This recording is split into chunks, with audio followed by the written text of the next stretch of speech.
Good afternoon, everyone. Thank you so much for joining us once again on the main stage. We are so excited to have Dave Bernstein 2.0 with excellent audio and video this afternoon. So thank you for joining us back here again. This is a presentation you absolutely do not want to miss. And I know I'm excited that have Dave finish out the conference for us right here on the main stage. So without further ado, I'm going to go ahead and introduce Dave, and then we'll pass it off to him so you can hear all of his expert advice on industry trends. So Dave Bernstein is a director and senior consultant with Psmj. He provides consulting and training on a wide range of management and leadership topics. Prior to joining Psmj, Dave worked for 26 years at Parsons Corporation, one of the world's largest and most respected engineering consultation firms. You guys know them. During his tenure at Parsons, Dave held a variety of positions, including president of Parsons' 1,600-person environmental subsidiary and president of Parsons' 120-person planning subsidiary. So if you think you have a lot of people to keep track of, I'm pretty sure Dave may have you beat. Dave uses Psmj's quarterly market forecast to find trends in proposal activity in AEC submarkets.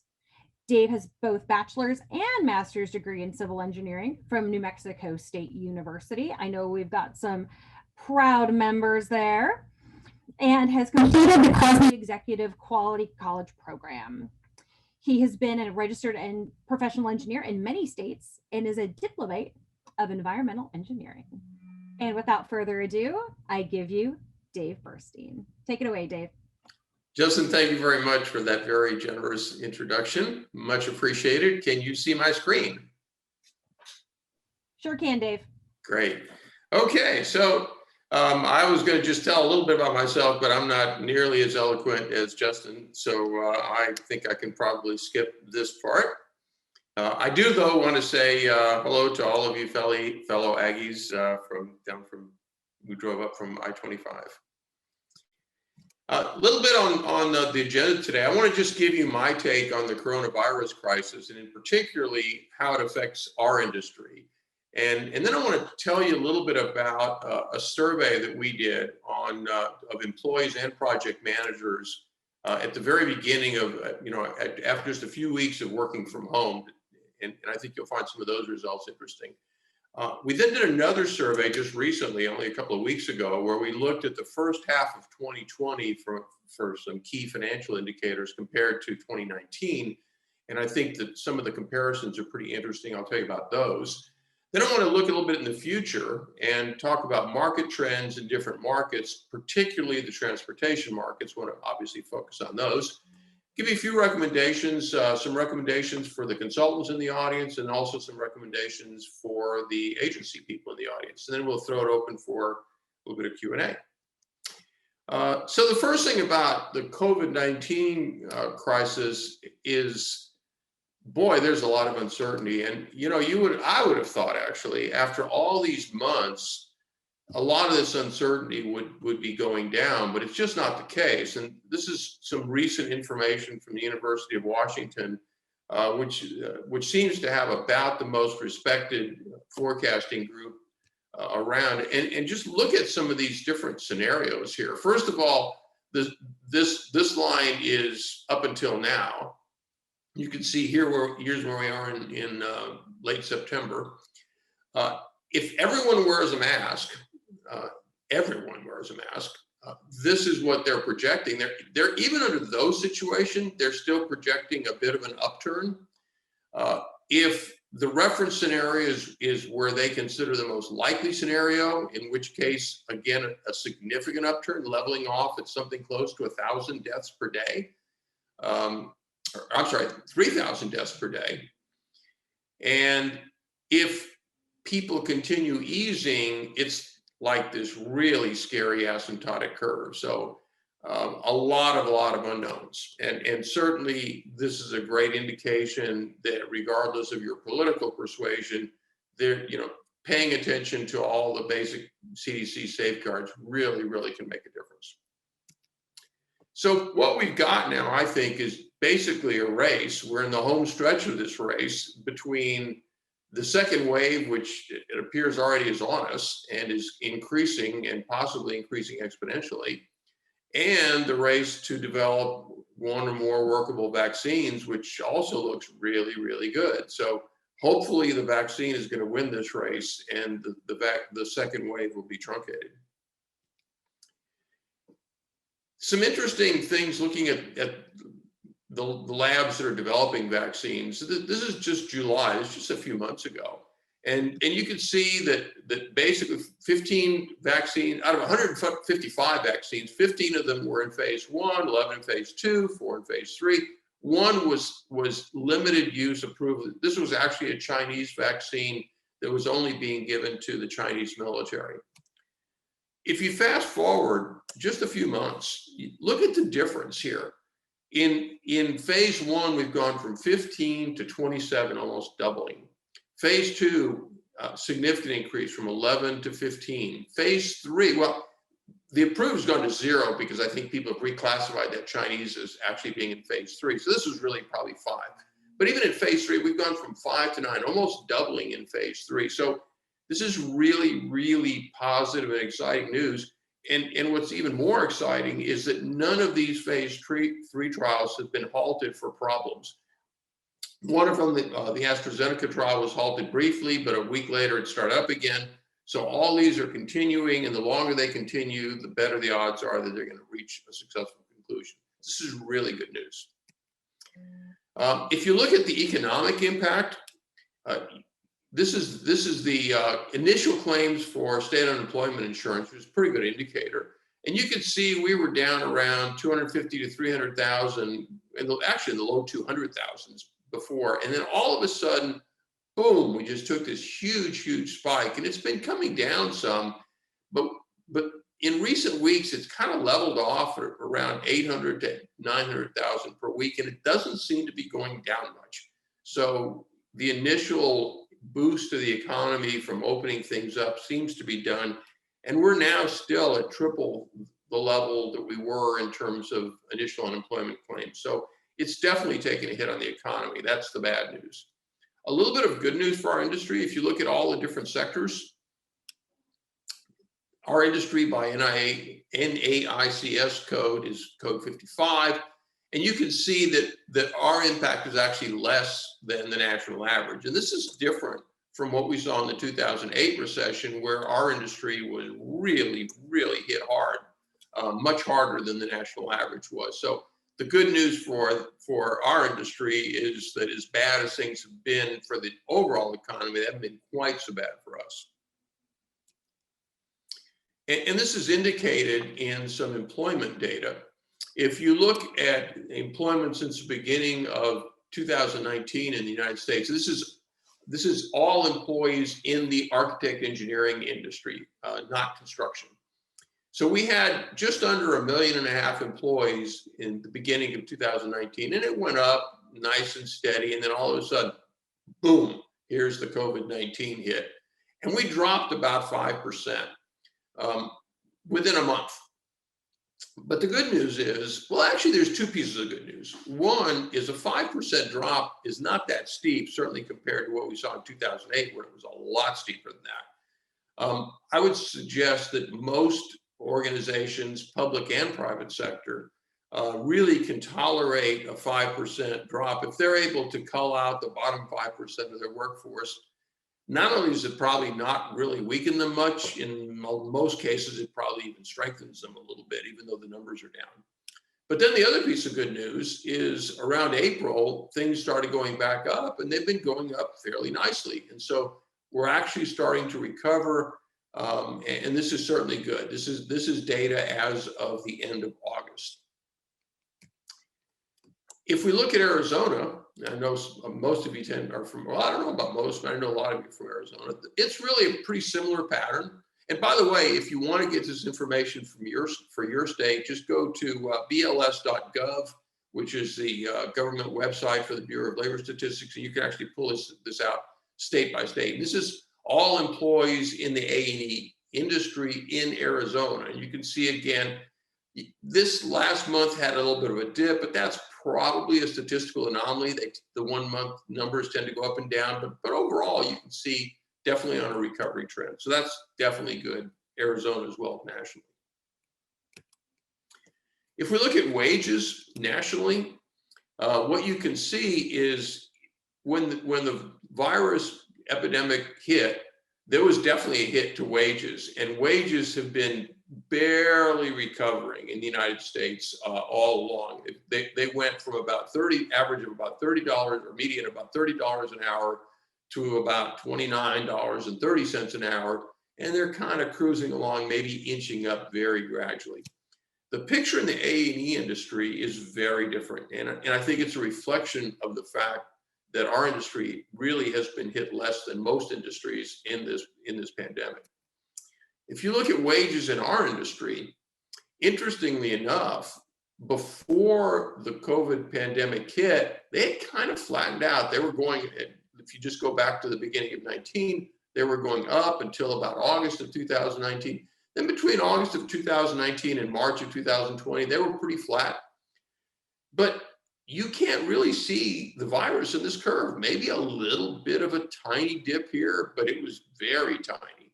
And wages have actually gone up very strongly since then. So what this says is that the labor shortage that we saw, which was really severe in the A&E industry before the COVID crisis, continues to be the case even during the COVID crisis, and it'll be even more accelerated when the whole pandemic thing is over. So if you think that we got a respite from the labor crunch because of the crisis, might have got a little tiny one, but not much. We did an interesting study in March. We wanted to see what the effects were of people working from home. And so what we did is we picked 4 firms that we'd worked with a lot, and we wanted to get a good diversity of firms. So we got 4 different kinds of firms: a geotech firm, a structural engineering firm, an environmental firm, and an architecture firm. And then we also wanted geographic distribution, so you can see where those firms are located from this map. And so this gives us, even though it's a fairly small sample, only 4 firms, it's a nice distributed sample. We had 142 employees participate in the survey, 45 project managers, so it was a pretty decent sized survey. And I want to share the results with you because I think it's kind of interesting. We produced a whole series of charts and graphs. If anybody's interested, we did a podcast on it. That was a 1-hour podcast. I'm not going to give you all the details, but I want to just give you some conclusions that we derived from that. First thing is, what we found was that most employees, over half the employees, said that the chance of them staying with their current firm would be greater if that firm allowed them to work from home at least part of the time. But less than 10% wanted to work from home either full-time or from the office full-time. 90% of the firms, of the employees in our survey, said they really wanted to work from home part of the time. Some of them wanted to work from home most of the time. Some of them wanted to work for the office most of the time. But most of the people, 90%, wanted some kind of a combination. And they said that that would actually influence their decision to stay with the firm. So this is a pretty big deal. What does that mean? What implications does that have? Well, first of all, it's going to be a significant issue when it comes to recruiting and retention. If you're not allowing employees to at least work part-time from home, you may have a retention issue, and you may have a difficult time in recruiting new employees. It also means if you're going to not have people work at the office all the time, you need fewer individual offices, you need more common areas for collaboration, and you probably can get by with a reduced overall square footage. We have an engineering firm that we're working with just this past couple of weeks. Their lease expired, and they ended up renewing the lease for 40% fewer square feet than they originally had, even though they have the same amount of employees. So this could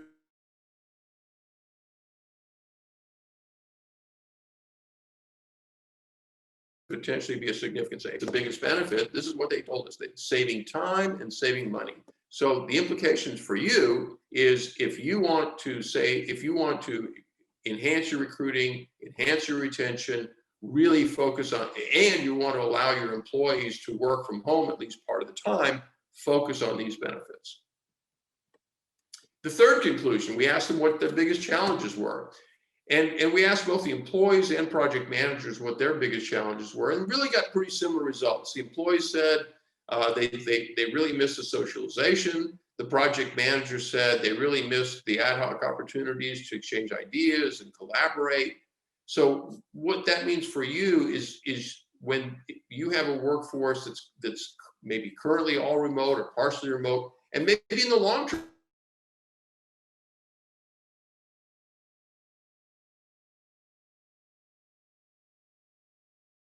is going to stay partially. The fourth conclusion, we asked about productivity.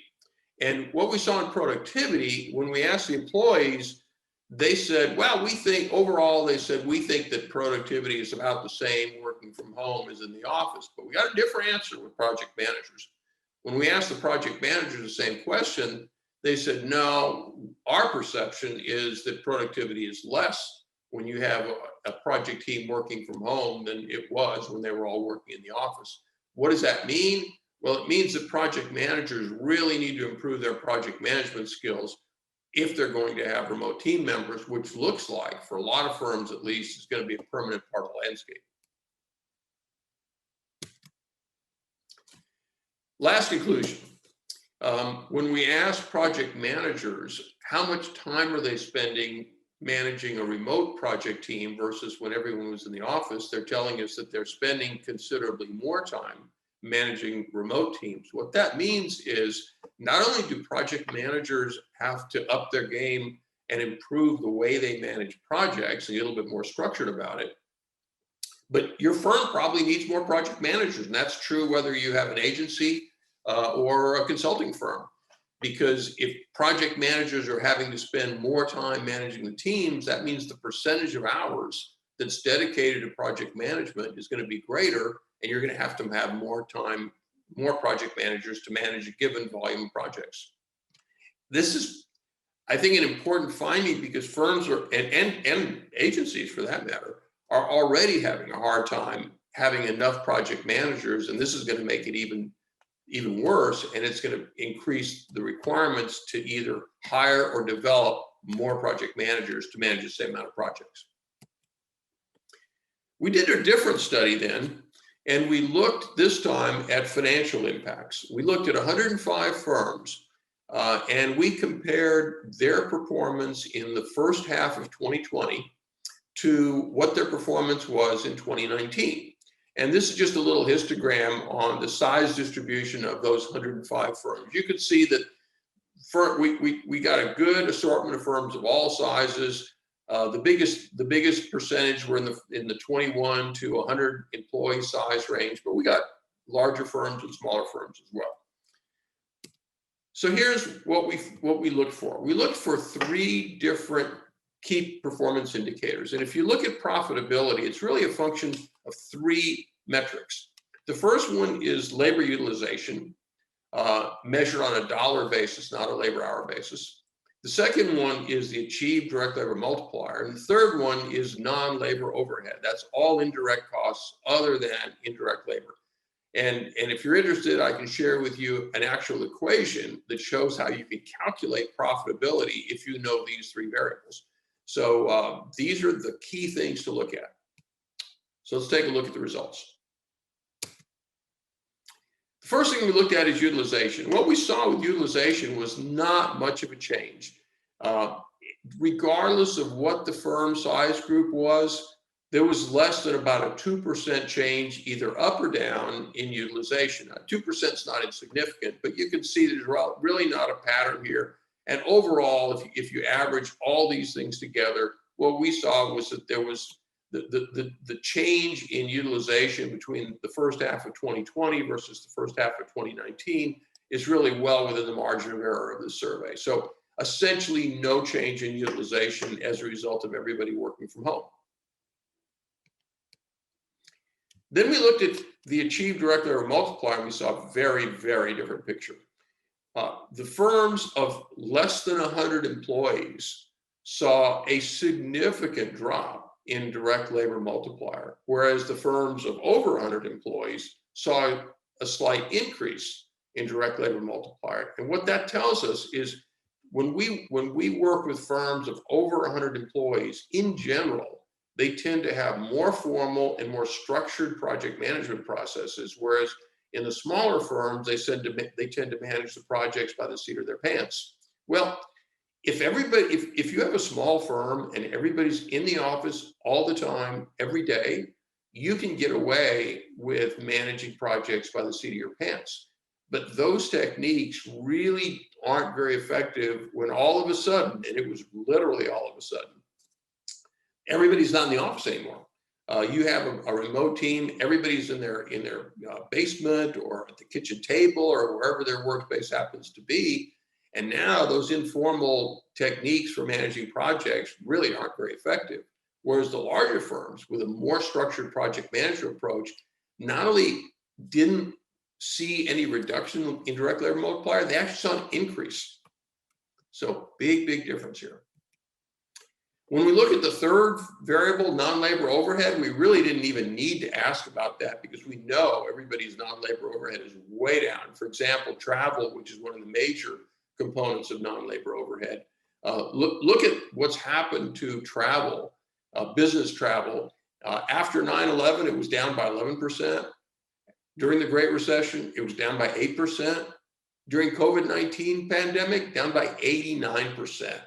Almost 90% reduction in business travel. So clearly, not just in our industry, but across the board, non-labor overhead is way down. Also, office costs are down. Some people were able to get out of some office leases, utilities down, and so on. So no question, a big drop in non-labor overhead. So if you look at all three of those factors, the end result was overall, and this was for 89 firms, slightly different population, but essentially the same kind of firms. For those firms, what we saw was 36% of those firms actually saw more profitability in the first half of 2020 than they saw in the first half of 2019, 36% here, whereas only 31% saw a drop in profitability. So you can see when you take all those variables together, for the industry as a whole, not only have we not suffered profitability, in fact, the profitability has actually gone up a little bit. So let's take a look at the future now and move toward what's happening in the marketplace. And what I want to do now is I want to give you the results of our quarterly market forecast. We've been doing these forecasts at Psmj since 2003. Our most recent one is the Q2 report. We're about to do the Q3 survey, but the most recent one I have to report is Q2, but we have a little bit of supplemental data that I'll give you as well. So let me share those results with you. Oh, and by the way, the way that this survey works is we ask a variety of questions by market sector. We ask about revenues, we ask about backlog, but the most important question we ask is about proposal opportunities, because that's really the leading indicator. When you see an increase in proposal activity this quarter, you're going to see an increase in backlog and revenue down the road. And so that's really the one that we focus on the most. That's the one I want to show you here today. So let me just explain how this graph works. And I've shown the data since before the last recession, just to give you a little bit of perspective. Each quarter we ask for, and this is for overall, we ask, what do you see happening in proposal opportunities? Are proposal opportunities better than they were last quarter? Are they worse than they were last quarter? Or are they about the same as they were last quarter? If they're better, then we count that as a +1. If they're worse, we count that as a -1. And if they're about the same, we count that as 0. And so if everyone saw an increase in proposal opportunities quarter over quarter, then we would be at +100%. If everyone saw a decrease, we would be at -100%. And if the same number of people saw an increase as a decrease, we would be at 0%. So basically 0 means people in general are seeing the same amount of proposal opportunities this quarter versus last quarter. So we've compressed the scale a little bit to take out the seasonality effects.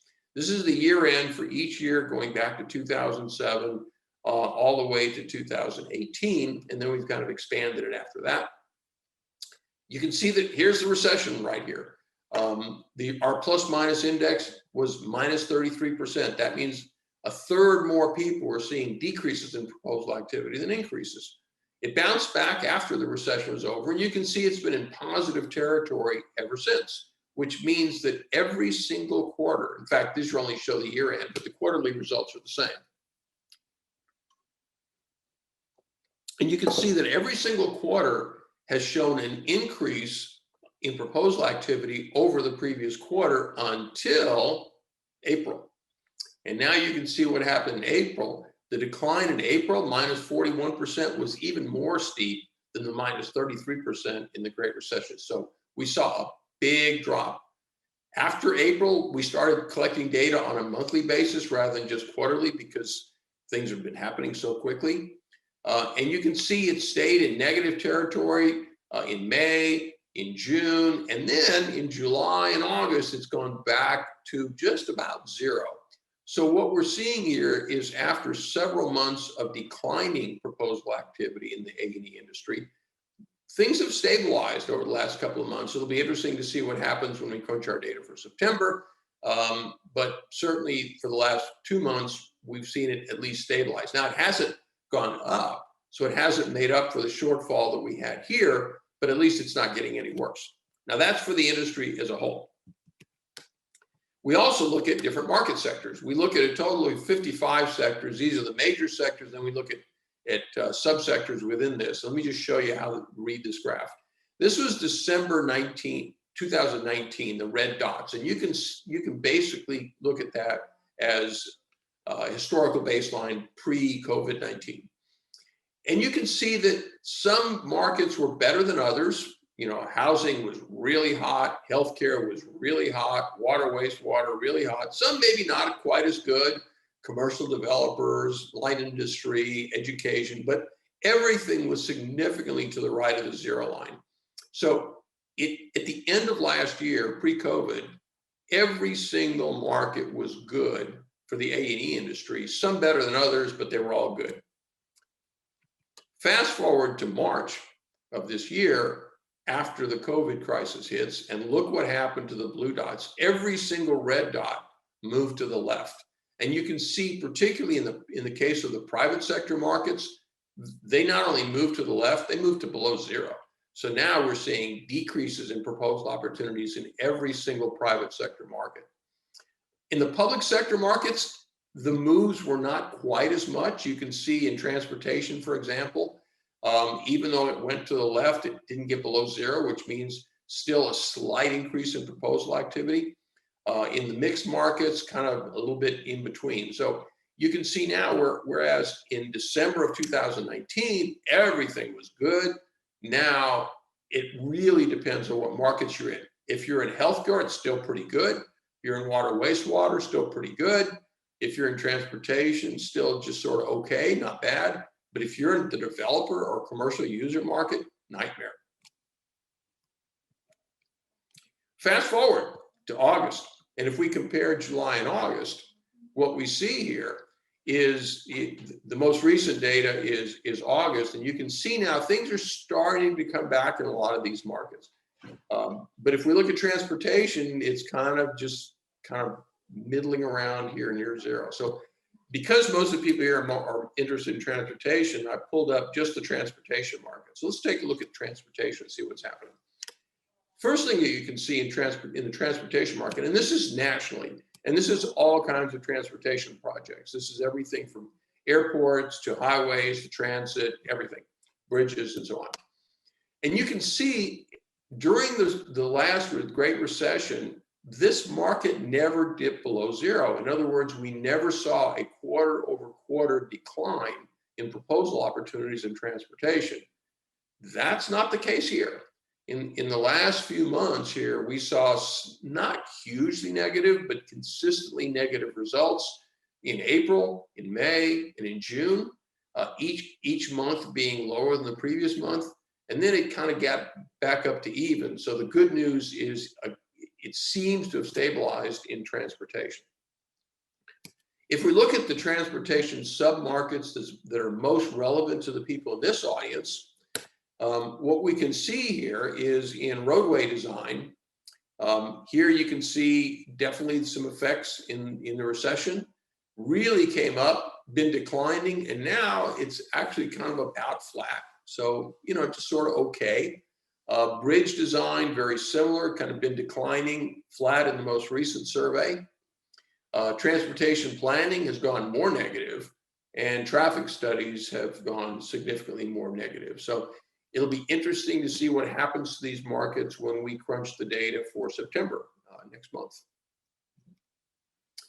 If you're interested in getting Psmj's quarterly market forecast, we're happy to sell it to you for $347 a quarter. Or if you're already a member of Psmj, you get it for free with a lot of other great stuff. Or if you don't want to be either one of those two things, if you simply willing to take 5 minutes to participate in the survey, we'll also give you the results for free. So if you're interested in participating, and we'd certainly like to get as many people as we can participating, here's the link. You'll get a copy of these slides. Here's the link for participating in the survey, and we really would appreciate it. I want to talk about the long term. And if we look beyond the current quarter and the next quarter, what really drives the AEC markets more than anything is new housing. When people are building new housing, they're building new roadways, they're building new bridges, they're building, in some cases, more extensions to transit systems, all kinds of transportation. And they're also building a lot of other things. They're building shopping areas, they're building water systems, wastewater treatment plants, schools, courthouses, energy distribution. About 80% of the entire AEC market is driven in the long term by new housing. So we look really hard at what's happening in new housing today, because that's going to tell us what the markets are in the AEC down the road. So good news, really good news. If you look at new residential sales, look at what's happened. It took a hit when the coronavirus hit, but look at the recovery. It didn't just recover. We're actually selling more homes now than we've sold, at least since this chart shows, back in August 2015. In fact, you have to go back to about 2006 before you find new home sales at this level. So this is really positive on a national level. On a regional level, if we look at pending home sales regionally, which is another good indicator, you can see that there's a little bit of a difference, but every single region is positive compared to last year. The West, where a lot of people on this conference are, is the least positive, but still up month over month by almost 7%, and compared to a year ago, 6.5% higher. So very, very positive news in terms of home sales. I'm a bit nervous, though, about some state and local government markets. And for the people representing public agencies here, I'm sure I don't have to tell you this. This shows the shortfall of state budgets. In the 2001 recession, you could see about $105 to $110 billion. Excuse me. In the 2010 recession, down to $230 billion.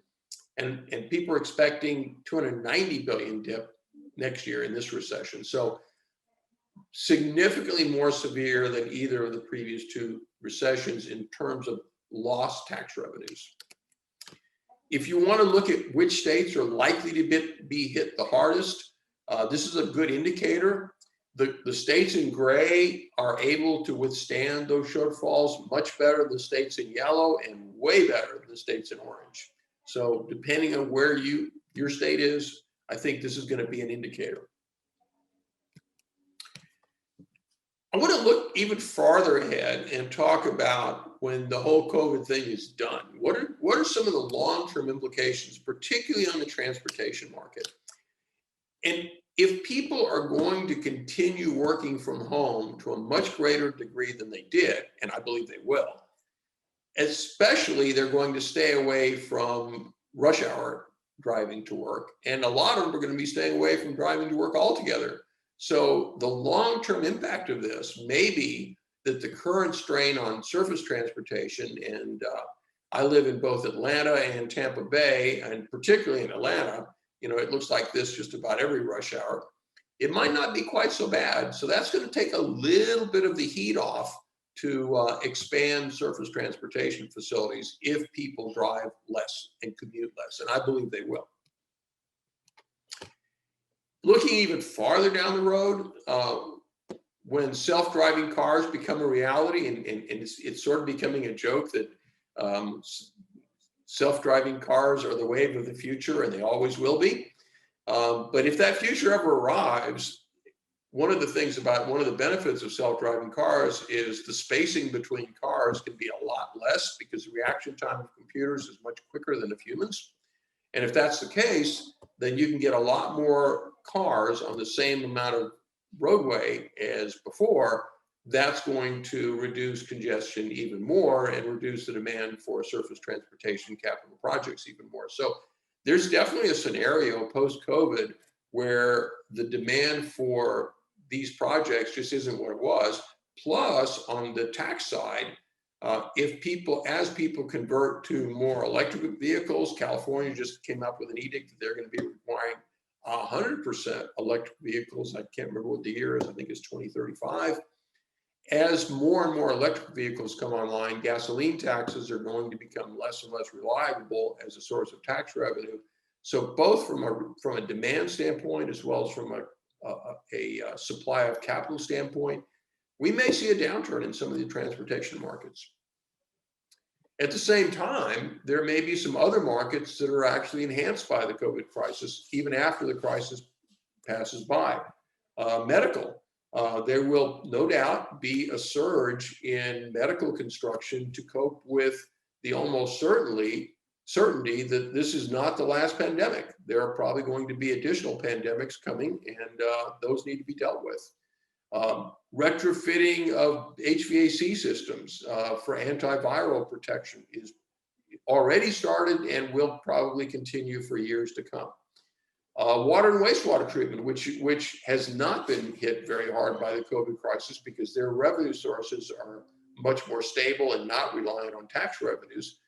They're going to become even more in demand because things like virus protection, which has been a lingering concern in the water treatment business for a long time, all of a sudden are going to become much bigger concerns as people look to protect from the next pandemic, which may not be airborne, it may be waterborne. So if I'm in the engineering business, what should I do? A few suggestions for you. First of all, now's the time to give your strategic plan a strategic plan. Make sure that it's really in sync with the post-COVID realities. Plan for the day when the pandemic is over, and three specific things. If you're in markets that are currently hot and going to be hot post-pandemic, plan for expansion, plan for hiring, plan for expansion. If you're in some markets that are likely to cool off, then you should plan for entering better ones. Or if you're already fortunate enough to be in some better ones, plan for expanding in those and invest your business development dollars and your other resources there. And then last, what's your long-term work from home plan? Do you have a plan for how you're going to do your production after the pandemic is over? Are you going to go back to the office? Are you going to continue letting people work from home? Something in between? What's your plan? Second, watch Psmj's quarterly market surveys. It's a real easy way to keep track of what's happening in your market. I didn't show the data because we don't really have time, but one of the things that we show all the time in those surveys is we also break it down into regions. So we give you regional forecasts as well as market forecasts.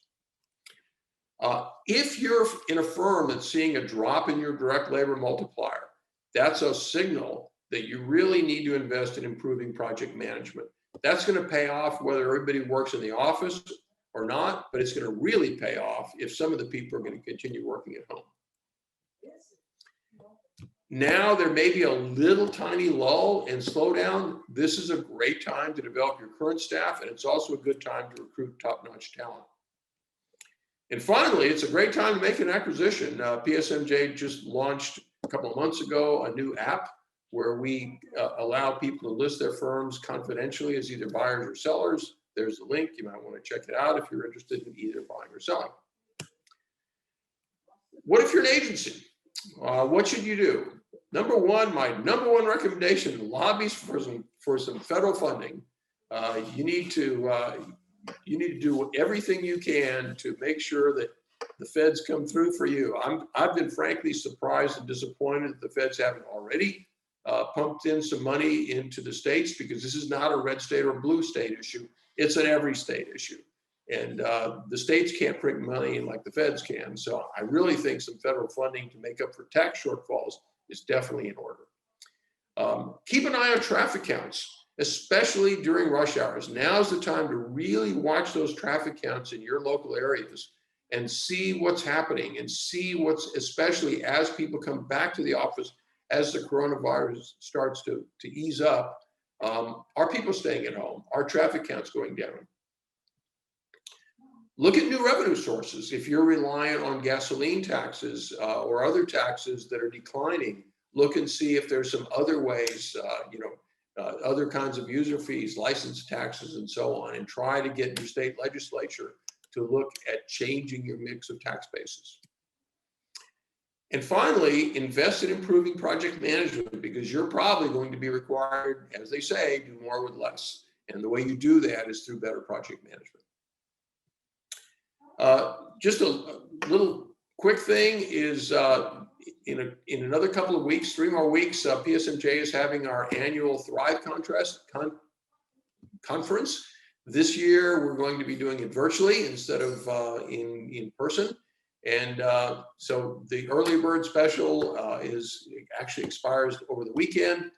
So please take advantage of that. Plus, if for those people who are on the line today, if you do decide to sign up, we'll give you a 30-day Psmj membership, which gives you a lot of other good information. So with that, Justin, we have questions or comments?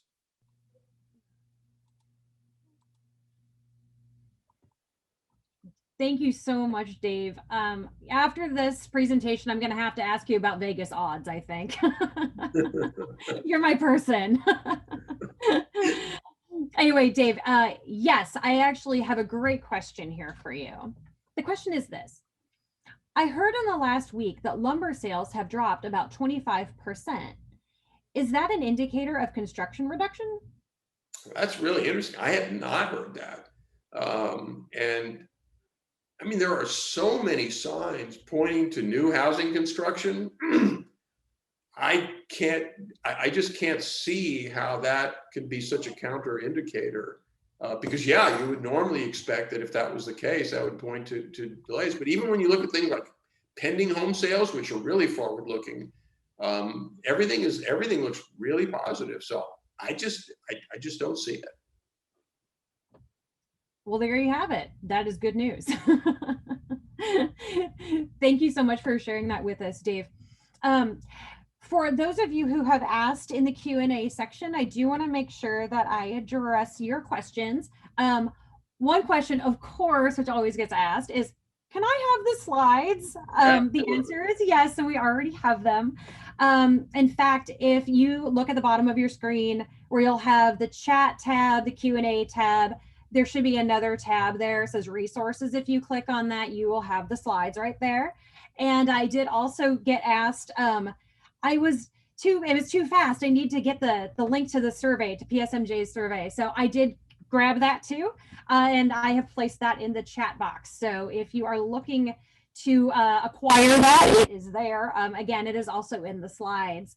And I have to let you know, ACEC Arizona recently joined Psmj, and we have just been thrilled.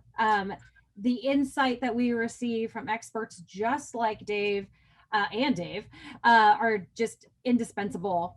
So I would definitely take advantage of the 30-day free membership. It's really, really great.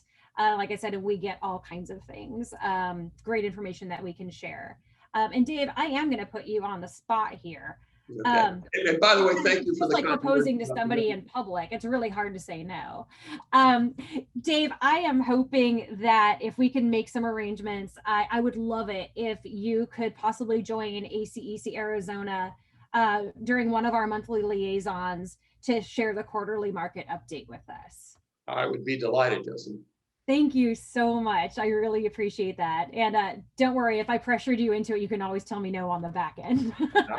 I would not, no, I would be delighted to do that. No problem at all. And thank you for your kind words about PSMJ membership. That's much appreciated. Oh, I wouldn't say it if it weren't true. So yeah, it's been absolutely phenomenal. So Dave, quickly, I know that you do some instruction for PSMJ. Mhm. Can you talk to me a little bit about the programs that PSMJ provides and the instruction that you provide in particular? I know we have people out there that are always looking for the latest and greatest in instruction and insight. So that would just be great if you could share that with us. Sure. Yeah, actually, training is PSMJ's biggest source of revenue. That's our number one activity is training of all different kinds. Man, we don't do technical training. We're not going to. We don't teach architects how to do better buildings. We don't teach structural engineers, how to size I-beams. But on the management side, we cover a very broad range of topics. We do a huge amount of training. Project management is our number one thing.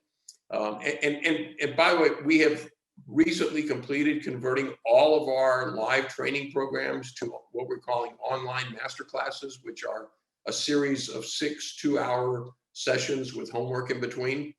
And we got really good results on that. We have our project management boot camp where several thousand people a year go through that program, which is more than I think every other project management program combined by probably a factor of 5. So that's our number one. We have a program that we call our Seller Doer boot camp, which is to get project managers and principals more actively selling to their clients and to develop new clients. We have a principals boot camp, which is all about managing the firm better. We have a leadership boot camp, which is about leading the firm better. Those two are kind of go together, the leadership and the management, principals boot camp and leadership boot camp. We have one on mergers and acquisitions that's for both buyers and sellers, ownership transition. In fact, what I can do is I can provide a link to our web page that has all of our training programs on it. And as far as the one, financial management's another one, I'm just remembering. Strategic planning is one. Right now, the one I'm teaching right now is on strategic planning. We just had our first session yesterday, or the day before yesterday. Those are weekly sessions. So I'm instructing on that one. And some of the other ones as well. But we have a variety of instructors. Our instructors are really, really good, every one of them. So I think, people who haven't had a chance to go to PSMJ programs, I think you'd be really, really pleased. Absolutely. I know just looking at the offerings, I've seen a lot of things that I get asked about a lot from our member firms about this level of training and, how do I work with my people to ensure that they're getting what they need? I mean, of course, with transitions within firms, with ownership and things like that, these resources I know are just invaluable. Oh, So and actually, I forgot probably the most important one for this audience. We have a training program on project management specifically for public works projects. And that program is primarily for project managers in public works agencies, but project managers in engineering firms that work for public works agencies have also found that to be really, really helpful. So that's a program that we do on an in-house basis. If anybody has any interest in bringing that program, we get rave reviews on that program. People really like it. So if anybody has an interest in that one, my email address or my telephone number is here. Just let me know and we'll get some more information. that's awesome. Thank you so much, Dave. Like I said, it's just been such an honor to have you here with us. And then also, to be able to discuss some of the benefits of PSMJ. I know I've been hearing about you guys since I took over ACEC Arizona about 2.5 years ago, and I'm super excited that we finally had the opportunity to connect and to bring this great presentation to our audience. I really appreciate it. And we appreciate your support very much, Justin. Well, thank you very much. All right. Well, I am not seeing any further questions coming through the chat. So why don't we go ahead and do this? Everybody, you can certainly see on the slide that's present, Dave Burstein's email address and his phone number. So please feel free to reach out to Dave directly if you do have any questions. Or of course, you can always reach out to me and I can certainly connect with Dave and also share some resources with you. I'm always happy to do that. So with that, I will thank you, Dave, for joining us today. You have been a phenomenal presenter, like I said, and I know the information that you shared with this audience today will definitely be taken and shared for sure. Everybody loves a person with a crystal ball into this industry. Well, I hope mine's a little bit clearer than some people's, but as Yogi Berra used to say, it's really difficult making predictions, especially about the future. Very, very well said. And I have to tell you, Dave, with all the charts and graphs, I know you have the heart of an engineer. Yeah, what can I tell you? Absolutely. So thank you again so much for being here, Dave Burstein. We really appreciate it. And of course, like I said before, Dave is always available to answer your questions about Psmj, or if you might have a question for him yourself. So with that, I would just like to thank everyone for being here today and staying with us for the rest of the week. You guys have been just a phenomenal audience. I've said it before and I'll say it again. I know that pivoting roads and streets from an in-person conference to a virtual conference was no easy task. And we could not have done this without all of you and your support and belief in us to be able to pull this off. I know we had doubts of our own, and I am happy to say that this conference has definitely exceeded our expectations, and I hope it exceeded yours. Before I get into a little bit of closing housekeeping, I do want to go ahead and take just a moment to honor our legacy award winners. Normally we do honor them at Roads and Streets during the final session, but because we can't be in person, I wanted to make sure that they remained honored.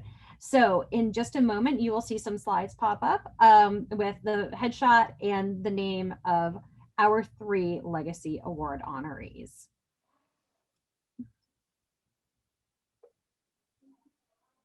Congratulations to Tom Buick, Greg Stanley, and of course, Teresa Wellborn. I know all of you are very familiar with these 3 remarkable individuals, and I can certainly say that they are oh so deserving of the recognition of receiving the legacy awards. So quickly, I just want to remind everyone that the exhibit hall will remain open until 3 p.m. And I also wanted to let you know too that this entire platform will be available to you for 30 days following the conference. So you are free to continue to roam the trade show area. As you approach the booth, your attendance will be recognized, and you can certainly connect with an employee from the company that is hosting that booth. And also all of our breakout sessions and general sessions will also be available on demand. They're currently going through the editing process just to make sure that background noise and things like that are all cleared up for your viewing pleasure. And I have it on good authority that if you return to the platform, go into the breakout sessions tab, which I know you are well familiar with, you will see the list of the presentations there. So you can certainly access them at your leisure. You have every opportunity to see every session at this year's Roads and Streets, which is a new one for everyone. And I hope that you find that to be beneficial. So with that, thank you once again for supporting ACEC Arizona in this endeavor, our 2020/69th conference on Roads and Streets. So again, many thanks. This is Justin Rice, president of ACEC Arizona, signing off. Have a great day, guys.